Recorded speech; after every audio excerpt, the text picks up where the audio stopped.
Evening, Mark. How are you?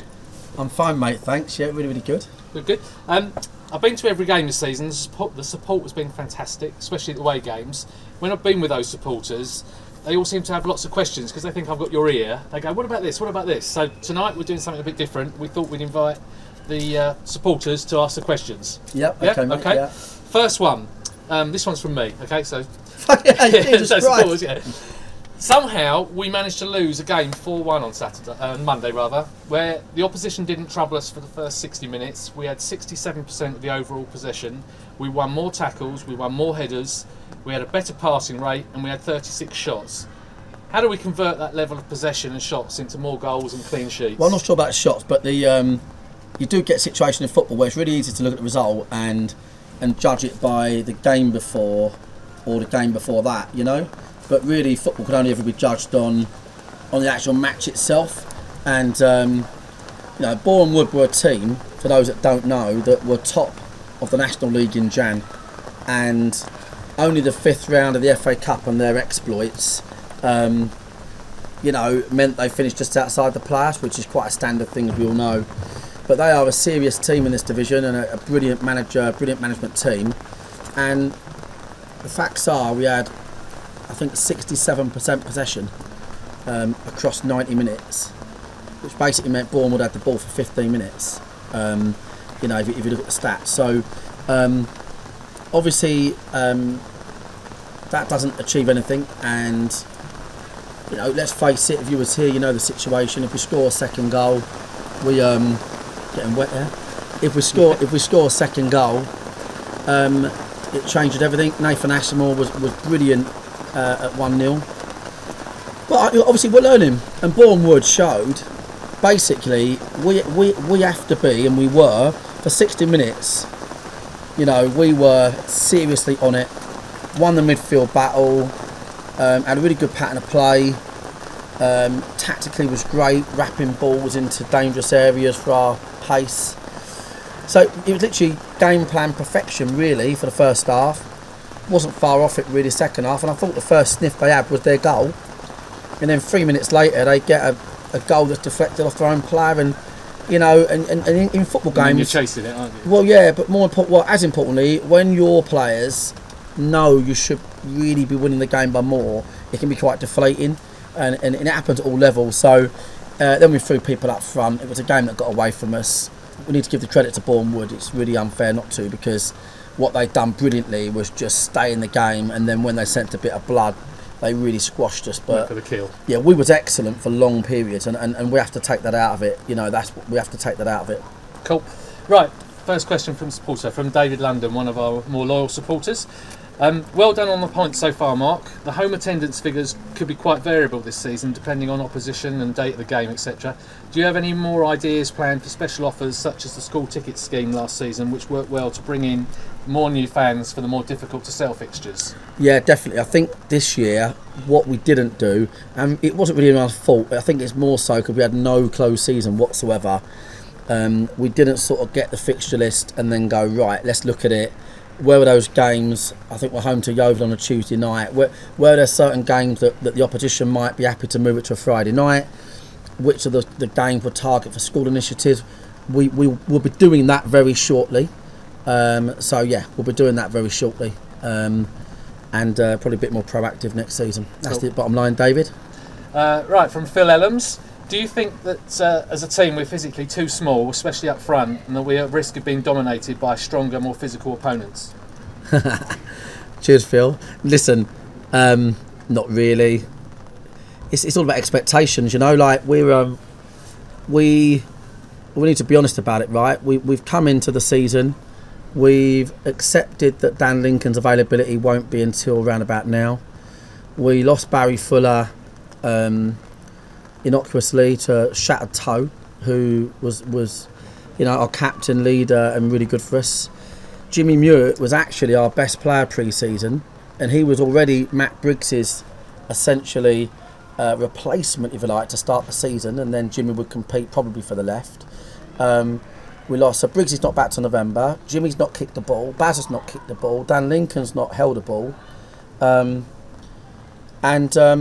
So you need to see our full strength squad. Well, yeah, really it's not even that really. Look, it's Beauty and the Beast really. Like you can't just say, well, yeah, bigger league this. We play 5 teams in this division 2.5 years ago. A couple of replays. We had a brilliant record. We outplayed most of them. It's kind of like really, if you're not going to try and match them pound for pound across the field and be that a different sort of team, you're better off being the complete opposite dynamic. That's the bottom line, and that's what we are. We won't change how we play. Do you think we've been outplayed at all in any of the games so far? I mean, Chesterfield and Solihull, we had really slow starts to the match. You can't deny that. Look, we're finding our feet as well. Like we're now planning more in a controlled fashion. Not that we weren't, but we've now changed the way we plan matches and how we do things. Because obviously these teams have got a big head start on us. They're sat there at breakfast and then they're doing analysis. They're taking their analysis onto the coaching field with the players. Tonight I'll get an hour and a half with the boys after they've had a day's work, and that's where it is right now. So we're learning how to make best use of that time. But yeah, listen, it's challenging. But what we don't do at Wanderers, for those that know us, we don't bottle it. We don't start panicking. Like, it's not about, we can't possibly win this division this year. That's not going to happen. It's about consolidating. You'll definitely see 1 or 2 new faces come in. You'll see us starting to think about what we're doing, and that's what we've done every single time. Our record is unblemished in terms of our growth and the way we do things. Nothing will change. Even this is the same old thing, a few questions, a few people not sure. But I really value the question because outside looking in, you're thinking, right, shit, what's going on? But we are going to be consolidating, we're going to be in transition, and all of that at the same time, really. And we are going to have a few lessons along the way, and we've been handed a few lessons by Solihull and Bournemouth, definitely.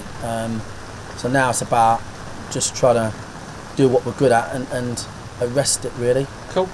From James Lampard, have you watched any of the Welcome to Wrexham documentary? What do you think of it? And this, I presume this is probably a question from his wife. Is Ryan Reynolds coming at the weekend? No idea about Ryan Reynolds. I'll tell you what I think. I think this is brilliant for Wrexham, to be honest. Obviously, we've all run this club for 23 years, blood, sweat and tears. So we're very much part of a community project. And when you see, I have seen a couple of episodes, and when you see sort of the passion that Ryan and Rob are putting against it, the comparisons with Philadelphia, where he's from, and what he's trying to do to the people down there.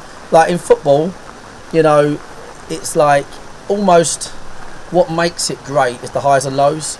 Sometimes you sort of think, would you really want to support, Man City winning the league every single year, Champions League, will it be semis or final, But, when you sort of go through the sort of like highs and lows, it can be fantastic. We've seen it recently with Oldham and what it meant to them, brass bands, national anthems, 9,000 fans. Wrexham now, these boys, anyone that, I don't know why people begrudge them at all, like, it's pathetic. Why would you begrudge meaningful owners that want to take the club forward, want to take jealousy, isn't it? Yeah, want to take the town forward. And to be honest with you, I really hope they do it. But it's a tough league to do it in. But no, I think it's I think what these boys have done coming in is real credit, and they've been embraced by the whole place, and it's good to see. Obviously, we're going to try and piss on their fireworks on Saturday. Absolutely. Next question from Richard Vale. Thank you, Richard. Plenty of mentions of short-term intention to develop at the away end of Meadowbank to increase the capacity. But Richard's saying he hasn't seen any design drawings or illustrations or anything yet. I'd be interested to see some. Is there any specific information that you can tell us, or when work's going to commence? Yeah, it's a very small development, really. It's very low level. It's across behind the away end goal. It's circa going to be 4 to 5 steps. I think it'll end up holding over 1,000. About over a third of it will be covered. And the planning app's now in at the council. We've got a meeting with the residents tomorrow. They're being really good, really friendly, really working with us. And yeah, as always, we've got all of that to do as well. And this is the thing. Obviously, I know we all know, stood here because we're involved day to day, but we've got on the field, we've got off the field, and it's hard when you keep winning to keep catching up. We've got to do a lot of work. So, yeah, Richard, keep an eye out. We will pretty soon formally say, look, this is when it starts, this is what it looks like. It's got to be done by March 31st. So, you know, there'll be stuff out soon. Through the winter, yeah. Cool. Next question from David Gibbs. You've covered most of it, but I'll read the whole question. Tough start as expected, but he feels we look a bit sparse at the back. Obviously, we've got Barry Fuller to come back, but the defence certainly looks like our weakest area now and where we're most exposed. Do you have any plans to address it? Obviously, first question, you mentioned Barry earlier on. Any sign of him coming back? Yeah, the signs.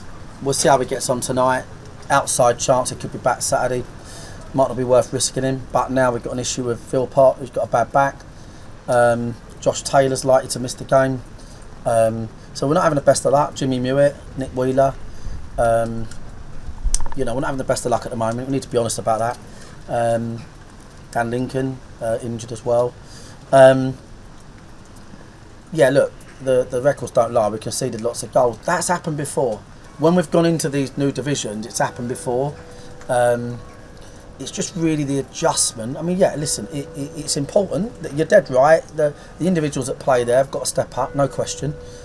Equally, there's an element of mental stepping up where, like I said, I summed it up perfectly. Bournemouth, I think the last goal, you know, last year the bloke don't turn us inside out and put it in the roof of the net. Last year he turns and puts it in Leatherhead, you know, over the bar. But that is the difference. And you like to hope that as the season goes on, their adjustment is, you know, that 90-minute mentality. They're not going to get away with doing things lightly.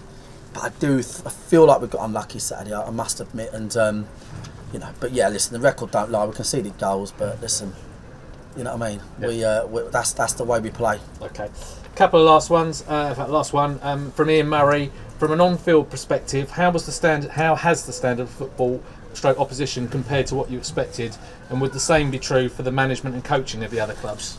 It's way better, yeah. It's way better. It's better than I thought. I'll be honest. It's the players are better than I thought. I think the real difference for me, I think, you know, if I think about us at full strength, I think our final third would be good. I think our final third would be good against these type of players, and it was a couple of years ago when we played them. I think midfield-wise, if I look at the way we out-battled Gateshead, who I think are a great side, Boreham Wood, out-battled and won the battle fairly over a long period. I think our midfield, don't forget we've got Niall to go back in there this year. I think our midfield is great. I think for me, the difference at the moment I've seen is that teams have got players in high areas that can really hurt you. That's what the stats say, and that's what we've got to look at. Okay, good. Final point, just on Wrexham.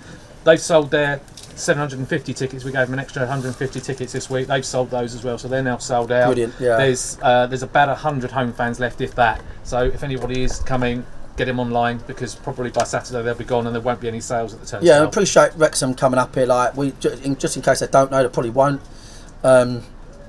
We're like literally by a high street, and you can walk to many pubs and places in a couple of minutes. So do your homework. We've got a fan zone that's in the ground that's separate for away fans as well, and we like to look after people. Some of those pubs in the high street will have a football on, which is, I think, it's Everton Liverpool, isn't it, at 12:30 kick off, so they'll be able to watch it in there as well. If anyone can see straight by midday.